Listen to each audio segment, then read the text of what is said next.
दोस्तों 2025 के board exam में अगर आपने ये 5 गलतियां की तो आपको सीधा ही फेल किया जा सकता है। चाहे आप 10वीं के छात्र हो या फिर 12वीं के, आप कितने भी अच्छे स्टूडेंट क्यों ना हो, आपकी हैंडराइटिंग कितनी अच्छी क्यों ना हो, आपका एग्जाम कितना भी अच्छा क्यों ना गया हो, आप कितनी भी अच्छी कॉपी क्यों ना लिखते हो जैसे एक टॉपर छात्र लिखता है, अगर आपने बोर्ड एग्जाम में ये 5 गलतियां की तो आपका बोर्ड एग्जाम बिल्कुल ही खत्म हो जाएगा और आपको डायरेक्ट ही फेल किया जाएगा। मतलब किसी भी छात्र के कुछ भी काम नहीं आने वाला है और आपको टीचर सीधे ही फेल कर देगा। तो पहले आपको ये जानना होगा कि बोर्ड एग्जाम की कॉपी कैसे चेक होती है, टीचर क्या देख के आपको नंबर देते हैं। तो इसी के बारे में आज की इस वीडियो में हम आपको बताएंगे कि छात्र छात्राओं को ऐसी कौन सी गलतियां हैं जिसको करने से बचना, से आपका रिजल्ट खराब ना हो, आपकी मेहनत खराब ना हो और आपका साल भी बर्बाद ना हो। मैंने खुद देखा है कि छात्र छात्राओं की बोर्ड एग्जाम की कॉपी में आंसर तो बहुत ही अच्छा लिखा होता है, उनकी हैंडराइटिंग भी बहुत ही ज्यादा अच्छी होती है, लिखावट बहुत ही ज्यादा सुंदर होती, पर एक छोटी सी गलती भी उनके लिए भारी पड़ जाती है और छात्र छात्राओं की सारी मेहनत बर्बाद हो जाती है। दोस्तों चाहे आप एक टॉपर छात्र हो या फिर एक कमजोर छात्र, आपने बोर्ड परीक्षाओं की तैयारी अभी तक नहीं की है, आपने पढ़ाई बिल्कुल भी नहीं की है और आपके मन में ये सवाल है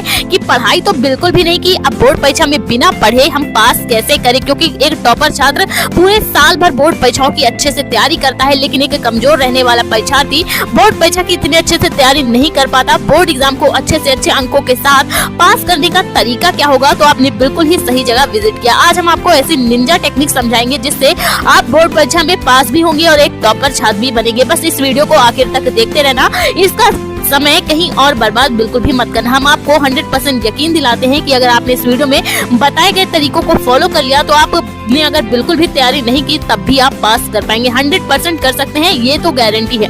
और अगर आपने पढ़ाई नहीं की, थोड़ी बहुत भी पढ़ाई की है, तो उससे आप और भी अच्छे नंबर ला सकते हैं। जितनी अच्छी आपकी मेहनत होगी उतने अच्छे अंक आपको बोर्ड परीक्षाओं में मिलेंगे। अगर आपने बिल्कुल भी कुछ भी नहीं पढ़ा तो आप बिना पढ़े भी आसानी से पास कर पाएंगे। तो सबसे फर्स्ट नंबर है, सबसे पहले छात्र छात्राओं को अपने एग्जाम का पैटर्न समझना होगा कि पेपर कैसा आता है। अगर आपने ये समझ लिया तो आप सब कुछ समझ जाएंगे। सबसे पहले आप ये जान लीजिए कि बोर्ड परीक्षा में 30% ऑब्जेक्टिव क्वेश्चन, 40% अति लघु उत्तरीय, 40% लघु उत्तरीय और बाकी दीर्घ उत्तरीय क्वेश्चंस को मिलाकर आपके बोर्ड परीक्षा का पेपर बनाया जाता है। बोर्ड एग्जाम में ऑब्जेक्टिव क्वेश्चन पर आप तुक्का लगाकर भी बिना पढ़े आसानी से सॉल्व कर पाएंगे। बस आपको टेक्निक आनी चाहिए, आपको सही ऑप्शन चुनना आना चाहिए। ऐसे में आप बी और सी ऑप्शन पर टिक करके आसानी से विकल्प को सही कर पाएंगे और आप ऐसी ही टेक्निक से तुक्का भी लगा पाएंगे। दूसरा, टेंशन फ्री होकर आपको एग्जाम देने जाना है। अगर आपने पढ़ाई थोड़ी सी भी नहीं की है और आप एक कमजोर रहने वाले परीक्षार्थी हैं तो बोर्ड एग्जाम में पास करने के लिए छात्र छात्राओं को अपनी सारी टेंशन दिमाग से निकाल देना है, क्योंकि बोर्ड परीक्षा में तनाव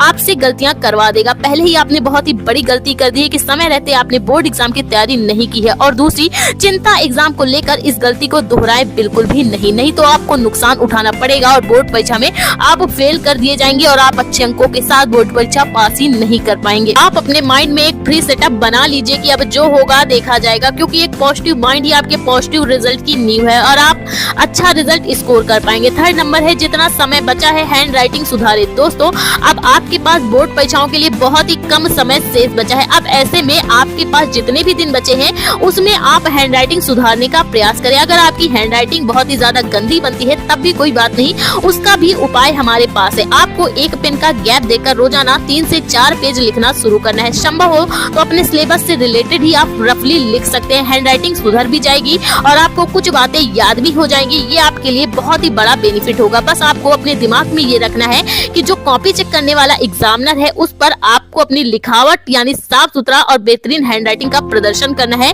जिससे वो इम्प्रेस हो जाए और आपको हैंडराइटिंग के बेस पर भी आपको बोर्ड परीक्षाओं में अच्छे अंक आसानी से मिल पाए। फोर्थ नंबर है, सवालों को ध्यान से पढ़ें और समझने का प्रयास करें। दोस्तों एग्जाम हॉल में आपको परीक्षा का जब पेपर मिले तो सबसे पहले उसे ध्यान से समझने का प्रयास करें। आपको उस वक्त अपना आत्मविश्वास बनाए रखना है। आपको ये बिल्कुल भी नहीं सोचना है कि हमने तो पढ़ाई बिल्कुल भी नहीं की, हम एक कमजोर रहने वाले परीक्षार्थी हैं, अब बोर्ड परीक्षा में हम पास कैसे कर पाएंगे।